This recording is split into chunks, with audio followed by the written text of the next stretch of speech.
একটা মেয়ে তার বয়ফ্রেন্ডকে জিজ্ঞেস করলো, আচ্ছা, অন্য কারোর সাথে যদি আমার বিয়ে হয়ে যায় তাহলে তুমি কি করবে? ছেলেটা উত্তর দিল, ভুলে যাব। ছেলেটার উত্তর শুনে মেয়েটি রাগে অন্যদিকে মুখ ঘোরালো। ছেলেটি আবার বলল, তুমিও আমাকে ভুলে যাবে, এটা সবচেয়ে বড় কথা। আমি যত তোমাকে দ্রুত ভুলে যাব তার চেয়েও বেশি দ্রুত তুমি আমাকে ভুলে যাবে। প্রেমিকা প্রশ্ন করলো, কীরকম? ছেলেটা বলতে শুরু করলো, মনে করো বিয়ের প্রথম 3 দিন তুমি এক ধরনের ঘুরের মধ্যে থাকবে। শরীরের গয়নার ভার, মুখে মেকআপের প্রলেপ, চারিদিক থেকে ক্যামেরার ফ্ল্যাশ, মানুষের ভিড়। তুমি চাইলেও তখন আমার কথা মনে করতে পারবে না। আর আমি তখন তোমার বিয়ের খবর পেয়ে হয়তো কোনো এক বন্ধুর সাথে উল্টোপাল্টা কিছু খেয়ে পড়ে থাকবো। আর একটু পর পর তোমাকে হৃদয়হীনা বলে গালি দিব। আবার পরেক্ষণেই পুরনো স্মৃতিগুলোর কথা মনে করে বন্ধুকে জড়িয়ে ধরে হাউ হাউ করে কাঁদতে থাকবো। বিয়ের পরের দিন তোমার আরও ব্যস্ত সময় কাটবে। স্বামী, মিষ্টির প্যাকেট, প্রেজেন্টেশন, এসব নিয়ে তুমি অনেক ব্যস্ত থাকবে। আমার কথা তখন হঠাৎ হঠাৎ মনে হবে, এই যেমন স্বামীর হাত ধরার সময়, একসাথে ফটো তোলার সময়। আর আমি তখন ছন্নছাড়া হয়ে ঘুরে বেড়াবো। আর বন্ধুকে বলবো, বুঝলি বন্ধু, জীবনে প্রেম ভালোবাসা বলে কিছুই হয় না। পরের 1 মাস তুমি হানিমুনে যাবে, নতুন ঘর বাঁধবে, শপিং, মিটিং, শত প্ল্যান, আর স্বামীর সাথে হালকা মিষ্টি ঝগড়া। তখন তুমি বিরাট সুখে।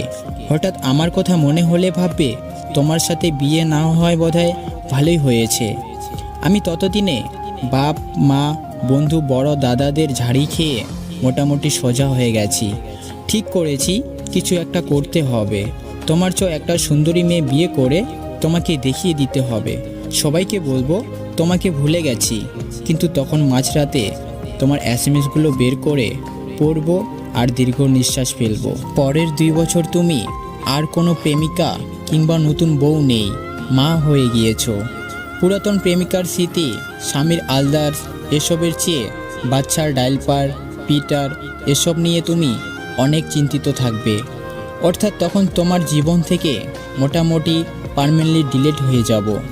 এদিকে আমিও একটা কাজ পেয়েছি, বিয়ের কথা চলছে, মেয়েও পছন্দ হয়েছে। আমি এখন ভীষণ ব্যস্ত। এবার সত্যি আমি তোমাকে ভুলে গেছি। শুধু রাস্তাঘাটে কোনো কাপল দেখলে তোমার কথা মনে পড়ে। কিন্তু এখন আর দীর্ঘ শ্বাসও আসে না। এত দূর পর্যন্ত বলার পর ছেলেটি দেখলো প্রেমিকার ছলছল চোখে ছেলেটির দিকে তাকিয়ে আছে। মুখে কোনো কথা নেই, ছেলেটিও চুপচাপ। একটু পরে প্রেমিকা বলল, তবে কি সেখানেই সব শেষ? ছেলেটি বলল, না, কোনো এক মন খারাপের রাতে তোমার স্বামী নাক ডেকে ঘুমাবে, আমার বউ ভীষণ ব্যস্ত থাকবে নিজের ঘুমের রাজ্যে। শুধু তোমার আর আমার চোখে ঘুম থাকবে না। সেদিন অতীত আমাদের দুজনকে নিঃশব্দে কাঁদাবে। সৃষ্টিকর্তা ব্যতীত যে কান্নার কথা কেউ জানে না। মনোরঞ্জন স্ট্যাটাস স্ট্রিম চ্যানেল থেকে আমি তোমার বন্ধু মনোরঞ্জন। বন্ধু, সবাই আমাকে কমেন্ট করে জানাও, এটা কি সত্যিই হয় নাকি এটা শুধুই গল্প? কেন সেদিন তোকে কাছে না পাওয়া